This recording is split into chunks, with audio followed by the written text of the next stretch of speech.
An election year like no other. The COVID-19 pandemic wreaked havoc on the country's economy and health sector. The Independent Electoral Commission was also not spared the wrath of the pandemic. The Commission found itself postponing by-elections due to the third wave and restrictions aimed at curbing the spread of the virus. This then prompted the Commission to task former Deputy Chief Justice Dikgang Moseneke to investigate if free and fair elections could take place under COVID-19 conditions on the 27th of October, the date originally set for the local polls to take place. Moseneke's inquiry was also motivated by the fact that various political parties differed on the issue of the postponement of the elections, and an independent probe was necessary to assess the situation. To this end, it is my intention by the 24th of May to establish an office to facilitate this process.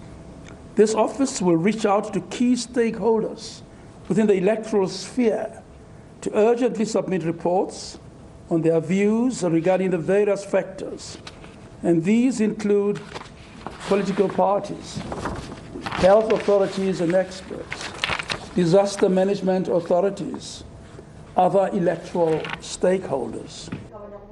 After soliciting over 4,000 submissions by health experts, political parties and the public, Justice Moseneke recommended that the October polls be postponed. The IEC accepted and adopted his report and approached the Constitutional Court on an urgent basis to have the elections postponed to the 28th of February 2022. The Commission, in response, unanimously accepts the findings of the Moseneke report.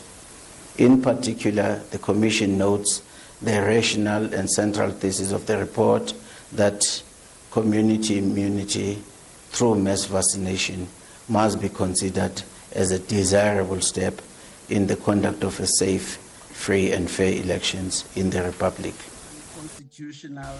It was a showdown in the Apex Court as 12 political parties and NGOs made their arguments either in support or in opposition of the IEC's bid. Legal counsel representing the Electoral Commission laid out its arguments and wanted the court to declare that holding the elections beyond the 5-year expiry term of municipal councils is constitutional.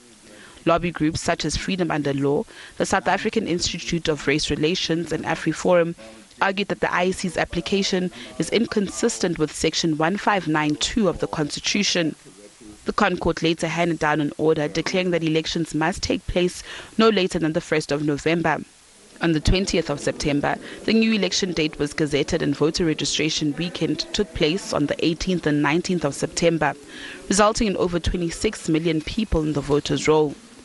The candidate nomination system was reopened, giving parties like the ANC, UDM and PAC, amongst others, a chance to submit outstanding candidate lists. Over 1.1 million people applied for special votes that took place over the last week of October. However, there were a few glitches.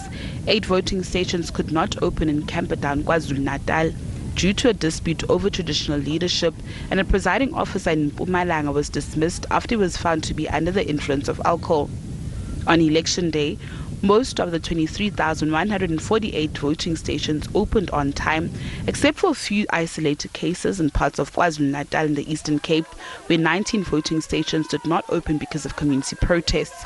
A presiding officer in eThekwini Metro was actually arrested after allegedly stuffing marked ballot boxes in their respective voting district.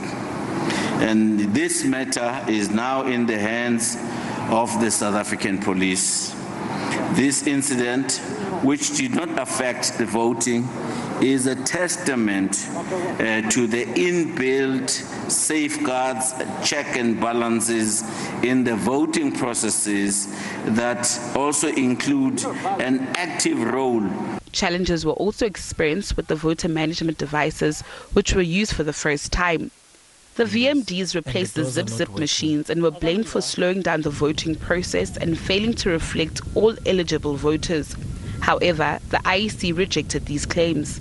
The VMDs were a mainstay equipment for this election. they've given us capability that we hitherto have not had. A simple capability and ability is being able to say if a person has already voted at one station before presenting at another. A very fundamental check and balance and control measure in the electoral process. So the VMD or equivalent technology is the future. All we need to do is to deal with the glitches that we've experienced, sharpen training around it, make enhancements to the applications that are running on the machine, and so on and so on and so on. So we can't go back. We've got to move forward. A low voter turnout was recorded with only 12.3 million people across 4,468 wards having cast their ballots. The Commission also made an error on the ballots when they put the wrong name next to the Change Party logo. But after a marathon of meetings and the IEC apologizing for the mistake, all was resolved. Despite the challenges of holding the elections in under 90 days, the COVID-19 pandemic, bad weather, and power interruptions due to load shedding, the 2021 local government elections were declared as free and fair. We, as the Commission, are satisfied that bar a few glitches or incidences for which we deeply apologize, we have delivered quality elections. The Commission is happy to report that our unique political party liaison committee system is in fact very effective and working. The Commission received and cleared 290 objections after investigations and deliberations. There's no doubt that the pandemic presented unprecedented circumstances for the Electoral Commission. The IEC has conceded that these local government elections have been a steep learning curve for it, but despite the challenges faced, they managed to deliver quality elections. Natasha Phiri, SABC News, Johannesburg.